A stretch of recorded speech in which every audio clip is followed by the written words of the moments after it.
So long, man. Have a good rest. Fuck you! Help me!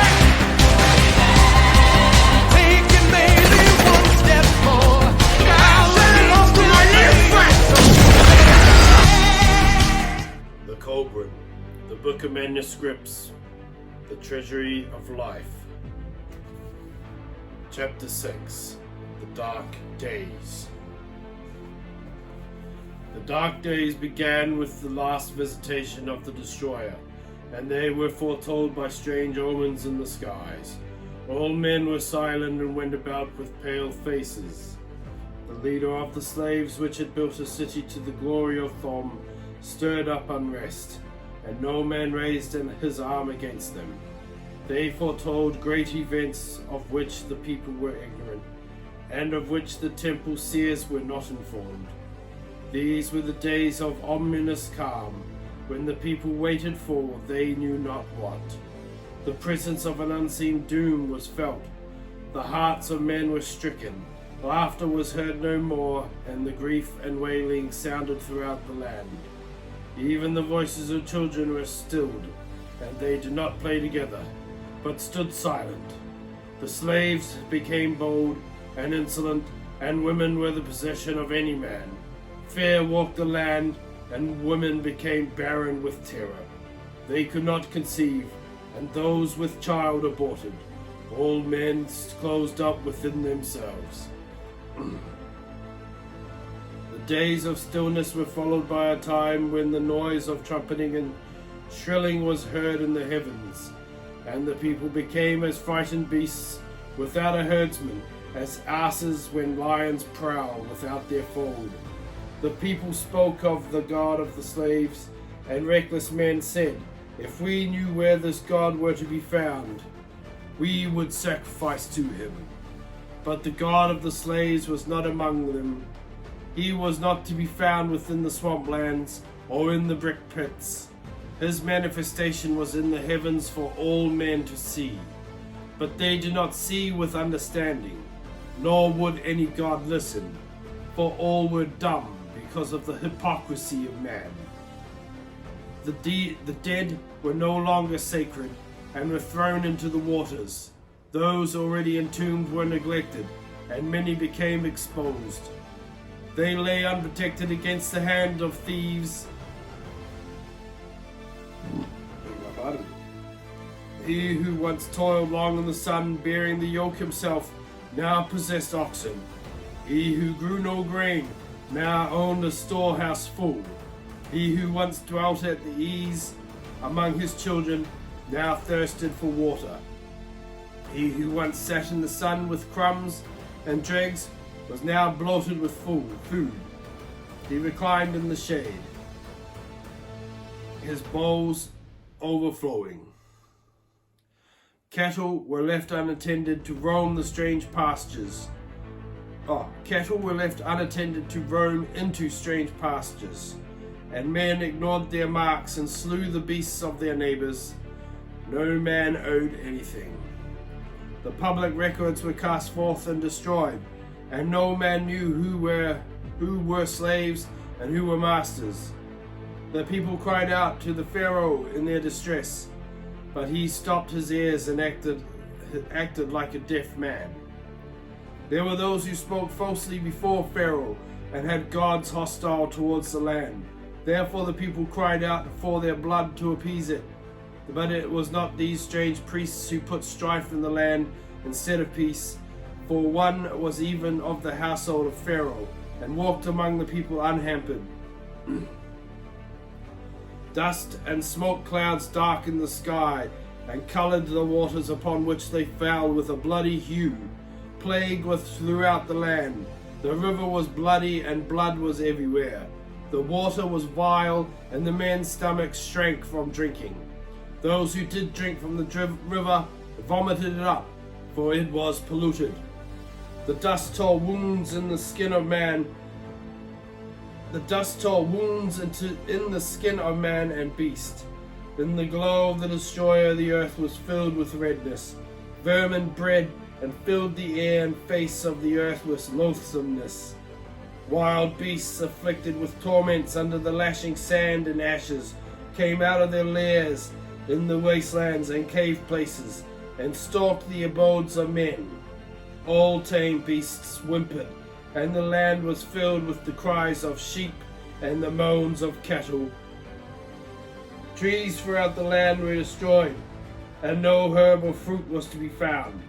The face of the land was battered and devastated by a hail of stones which smashed down all that stood in the path of the torrent. They swept down in hot showers, and strange flowing fire ran among the ground in their wake. The fish of the river died in the polluted waters. Worms, insects, and reptiles sprang up from the earth in huge numbers. Great gusts of wind brought swarms of locusts, which covered the sky. As the destroyer flung itself through the heavens, it blew great gusts of cinders across the face of the land. The gloom of a long night spread a dark mantle of blackness which extinguished every ray of light. None knew when it was day and when it was night, for the sun cast no shadow. The darkness was not the clean blackness of night, but the thick darkness in which the breath of man was stopped in their throats.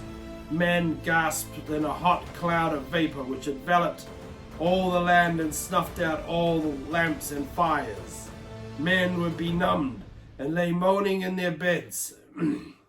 None spoke to another or took food, for they were overwhelmed with despair. Ships were sucked away from their moorings and destroyed in great whirlpools. It was a time of undoing. The earth turned over as a clay spun on a potter's wheel.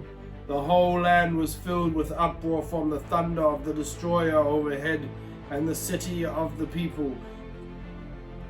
From the destroyer overhead and the cry of the people. There was a sound of moaning and lamentation on every side. The earth spewed up its dead. Corpses were cast out of their resting places, and the embalmed were revealed to the sight of all men. Pregnant women miscarried, and the seed of man was stopped. The craftsman left his task undone. The potter abandoned his wheel, and the carpenter his tools. They departed to dwell in the marshes. All crafts were neglected, and the slaves lured the craftsmen away. The Jews of Pharaoh could not be collected, for there was neither wheat nor barley, goose nor flesh, nor fish. The rights of Pharaoh could not be enforced, for the fields of grain and the pastures were destroyed. The highborn and the lowly prayed together that life might come to an end, and the turmoil and thundering ceased to beat upon their ears. Terror was the companion of men by day, and horror their companion by night. Men lost their senses and became mad. They were distracted by frightfulness. On the great night of the destroyer's wrath, when its terror was at its height, there was a hail of rocks, and the earth heaved as in pain rent. The earth heaved as pain rent her bowels. Gates, columns, and walls were consumed by fire, and the statues of gods were overthrown and broken.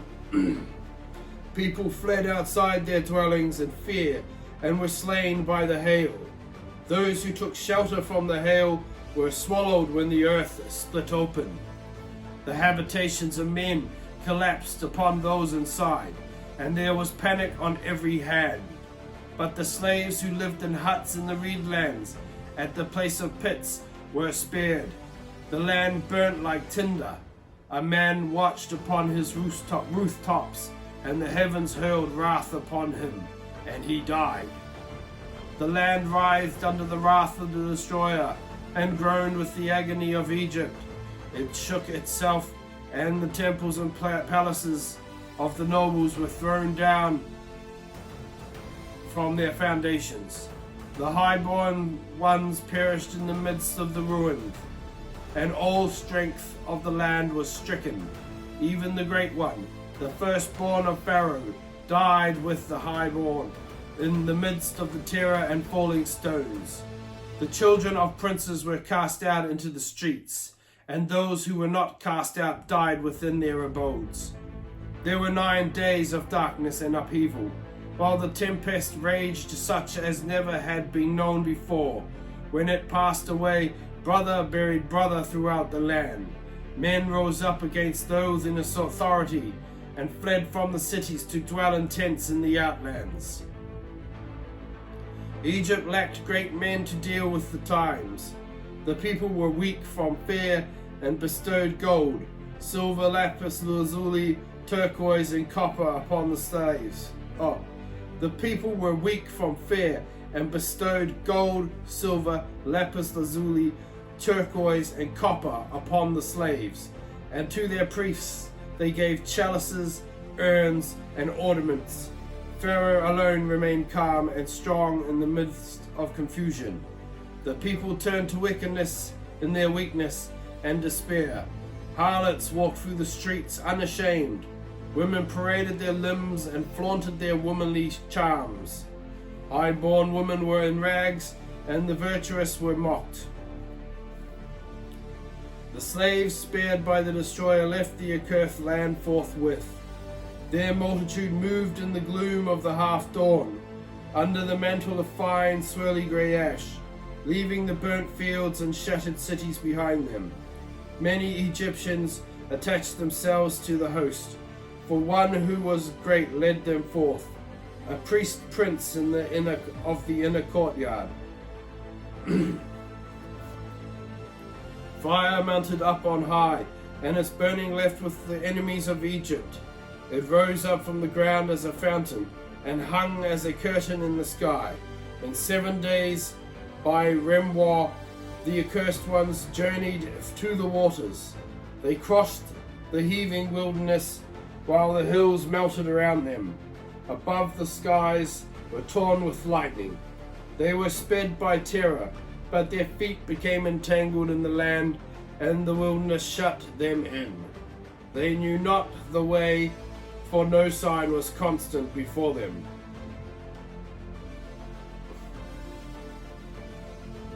They turned before Noshari and stopped at Shokoth, a place of quarries. They passed the waters of Maha and came to the valley of Pikaroth, north of Mara. They came up against the waters which blocked their way, and their hearts were in despair. The night was a night of fear and dread, for there was high moaning above, and black winds from the underworld were loosened. A fire sprang up from the ground. The hearts of the slaves shrank within them, for they knew the wrath of the Pharaoh followed them, and that there was no way of escape. They hurled abuse upon those who led them. Strange rites were performed along the shore that night. The slaves disputed among themselves, and there was violence. Pharaoh had gathered his army and followed the slaves. After he departed, there were riots and disorders behind him. The cities were plundered. The laws were cast out of the judgment halls and trampled underfoot in the streets. The storehouses and granaries were burst open and robbed. Roads were flooded, and none could pass along them. People lay dead on every side. The palace was split, and the princes and officials fled, so that none was left with authority to command. The lists of numbers were destroyed, public places were overthrown, and households became confused and unknown.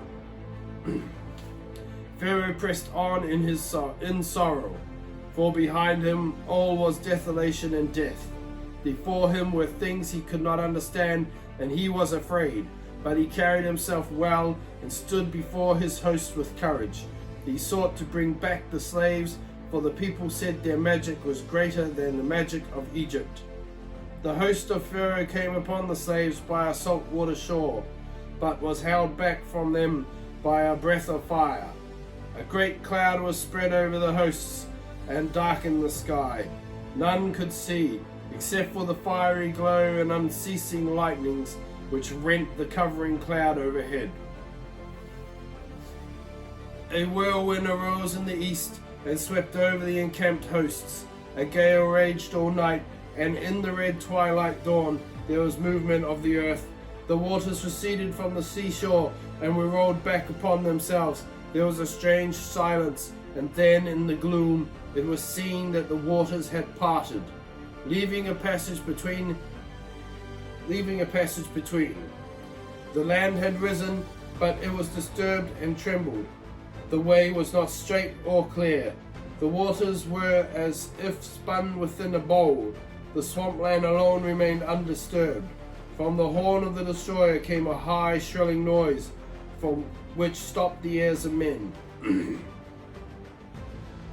The slaves had been making sacrifices in despair. Their lamentations were loud. Now, before the strange sight, there was hesitation and doubt. For the space of a breath they stood still and silent. Then all was confusion and shouting, some pressing forward into the waters against who sought to flee back from the unstable ground. Then in exultation their leader led them into the midst of the waters through the confusion. Yet many stood to turn back into the host behind them, while others fled along the empty shores. All became still over the sea and upon the shore. But behind the earth shook, and boulders split with a great noise. The wrath of heaven was removed to a distance and stood upwards on the two hosts. Still the host of Pharaoh held its ranks, firm and resolved before the strange and awful happenings, and undaunted by the fury which raged by their side. Stern faces were lit darkly by the fiery curtain. Then the fury departed, and there was silence. Stillness spread over the land while the host of Pharaoh stood without movement in the red glow. Then, with a shout, the captains went forward, and the host rose up behind them. The curtain of fire had rolled up into the dark billowing cloud which spread out as a canopy. There was a stirring of the waters, but they followed the evildoers past the place of the great whirlpool. The passage was confused in the midst of the waters, and the ground beneath unstable. Here, in the midst of a tumult of waters, Pharaoh fought against the hindmost of the slaves, and prevailed over them. And there was a great slaughter amid the sand, the swamp, and the water. The slaves cried out in despair, but their cries were unheeded. Their possessions were scattered behind them as they fled, so that the way was easier for them than those who followed. Then the stillness was broken by a mighty roar, and through the rolling pillars of cloud the wrath of the destroyer descended upon the hosts. The heavens roared as 1,000 thunders. The bowels of the earth were sundered, and the earth shrieked its agony. The cliffs were torn away and cast down. The dry ground fell beneath the waters, and great waves broke upon the shore, sweeping in rocks from seaward. A great surge of rocks and waters overwhelmed the chariots of the Egyptians who went before the footmen. The chariot of Pharaoh was hurled into the air as if by a mighty hand, and it was crushed in the midst of rolling waters. Tidings of the disaster came back by Rageb, son of Thormut, who hastened on ahead of the terrified survivors because of his burning. He brought reports unto the people that the host had been destroyed by blast and deluge. The captains had gone, the strong men had fallen, and none remained to command. Therefore the people revolted because of the calamities which had befallen them. Cowards slunk from their lairs and came forth boldly to assume the high offices of the dead. Comely and noble women, their protectors gone, were their prey. Amen. Of the slaves, the greater number had perished before the host of Pharaoh. The broken land lay helpless, and invaders came out of the gloom like carrion. A strange people came up against Egypt, and none stood to fight, for strength and courage were gone. The invaders, led by Al-Kinan, came up out of the land of gods, because of the wrath of heaven which had laid their land waste. There too had been a plague of reptiles and ants, signs and omens, and an earthquake. There also had been turmoil and disaster, disorder and famine, with the grey breath of the destroyer sweeping the ground and stopping the breath of men. And Tura gathered together the remnants of his fighting men, and the fighting men who were left in Egypt, and set forth to meet the children of darkness who came out of the eastern mountains by the way of the wilderness, and by way of Lobus. They fell upon the stricken land from behind the grey cloud, before the lifting of the darkness, and before the coming of the purifying winds. Rageb went with Pharaoh and met the invaders at the Heroshur. The hearts of the Egyptians were faint within them. Their spirits were no longer strong, and they fell away before the battle was lost, deserted by the gods above and below, their dwellings destroyed, their households scattered. They were as men already half dead. Their hearts were still filled with terror and with the memory of wrath which had struck them from out of heaven. They were still filled with the memory of the fearsome sight of the destroyer, and they knew not what they did. Pharaoh did not return to his city. He lost his heritage and was seized by a demon for many days. His women were polluted, his estates plundered. The children of darkness defiled the temples with rams and ravaged women who were crazed and did not resist. They enslaved all who were left, the old, young men and boys. They oppressed the people, and their delight was in mutilation and torture. Pharaoh abandoned his hopes and fled into the wilderness beyond province of the lake, which is in west towards the south. He lived a goodly life among the sand wanderers and wrote books. Good times came again, even under the invaders, and ships sailed upstream. The air was purified, the breath of the destroyer passed away, and the land became again with growing things. Life was renewed throughout the whole land. Kia taught these things to the children of light in the days of darkness, after the building of Rambudith, before the death of Pharaoh Enkid. This is written in the land and in our tongue by Luwida, who himself chose it for saving. It was not seen until the later days. That one.